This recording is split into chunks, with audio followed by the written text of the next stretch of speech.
সংসদীয় রীতিনীতিতে ওয়াকআউট এটা সেটা থাকবে। আমি খুবই দুঃখ পেয়েছি আজকের এই যাত্রাতে যখনই স্পিকার নির্বাচন করা হলো, ডেপুটি স্পিকার নির্বাচন করা হলো, তারা হাও দিলেন না, নাও দিলেন না, তারা ভোটদানে বিরত থাকলেন। কার্ড পাওয়ার পর আমি চিন্তা করলাম যে না, আজকের গণতন্ত্রের এই সংসদীয় গণতন্ত্রের যে নতুন যাত্রা আজকের দিন থেকে শুরু হবে, এখানে আমি উপস্থিত হওয়া মনে করি যে আমার দরকার। যারা ৭১ সালে আমাদের এই দেশটাকে তারা এখনো মেনে নিতে পারেনি, সেটা আমি নিয়ে আসছি আপনার সামনে। বলুন।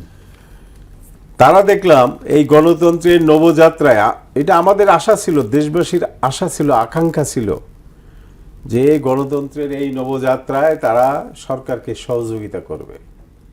কিন্তু আমি দেখলাম সরকারকে তারা সহযোগিতা করলেন না। তারা কি কাজের মাধ্যমে করলেন না সেটা আগে বলুন। সেটা হলো স্পিকার নির্বাচনের সময় বিএনপি দলীয় সংসদ সদস্যরা হা ভোট দিলেন, উনি ছিলেন, উনি দেখেছেন, কিন্তু তারা হাও দিলেন না, নাও দিলেন না, তারা ভোটদানে বিরত থাকলেন।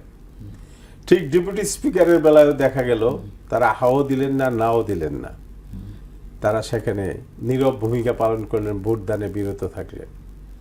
এটা আমি সত্যি আমার মনে খুব লাড়া দিয়েছে। এবং রাষ্ট্রপতির ভাষণের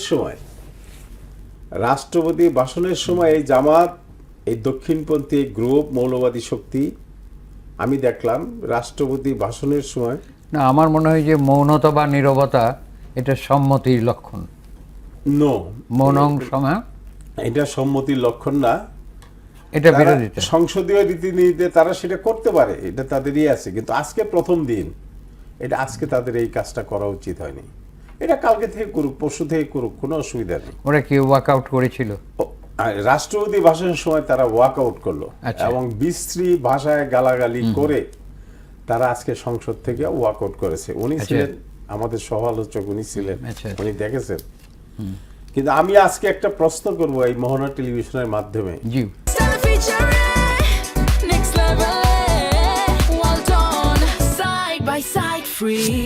যারা ওয়াকআউট করলেন এবং তাদের সঙ্গে সহযোগিতা করলেন, যারা আমাদের সঙ্গে এই গণ অভ্যুত্থানে, ২৪-এর গণ অভ্যুত্থানে আমাদেরকে, যারা আমাদের সঙ্গে কাঁধে কাঁধ মিলিয়ে, আপনাকে একটু অবগতির জন্য জানাচ্ছি যে ব্রিটেনে আপনার ওখানে আমাদের বাংলাদেশের একজন প্রখ্যাত সাংবাদিক কাজী জাওয়াদ, তিনি লিখেছেন যে পার্লামেন্টের মধ্যে কোনো প্ল্যাকার্ড নিয়ে শো করার এই রীতি বিধান নাই, না, এই বিধান নেই এবং গণতন্ত্র না। আজকে বাংলাদেশে সেটা হয়েছে।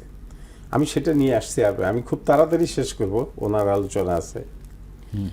এই যে ঘটনাটা তারা করলেন, এদের সঙ্গে যোগ দিলেন এদের জোটের এনসিপি, যারা এই গণ অভ্যুত্থানের দাবিদার।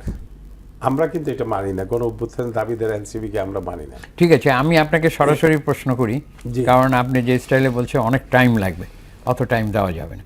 আমার কথাটা হলো কি, যে জামায়াতে ইসলাম একটি কথা বলছেন, সেটি হলো যে আপনি জানেন যে জুলাই সনদ, আপনি যেহেতু ওখানে নেতা ছিলেন, আপনি ওইখানে সদস্য ছিলেন, আপনি ঐকমত্য কমিশনে আপনারা স্বাক্ষর করেছেন।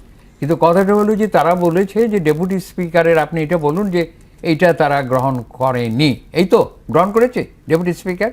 না, ডেপুটি স্পিকার আসলে আমরা ঐক্যমত কমিশনে যেটা করেছি সেটা বিরোধী দল থেকে ডেপুটি স্পিকার নেওয়ার কথা হবে, এটা ঠিক, এটা কথা হয়েছিল। কিন্তু বিএনপির বক্তব্য হলো যে আমরা এখনো জুলাই সনদ সংসদে উত্থাপন করি নাই বা করব, এখনই তারা ডেপুটি স্পিকার তারা আগে নির্বাচিত করে ফেললেন।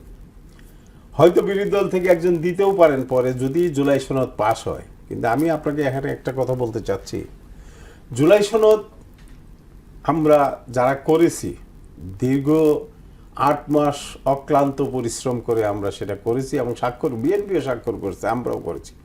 আমরা চাই জুলাই সনদ বাস্তবায়ন হোক, আইনি ভিত্তি পাক।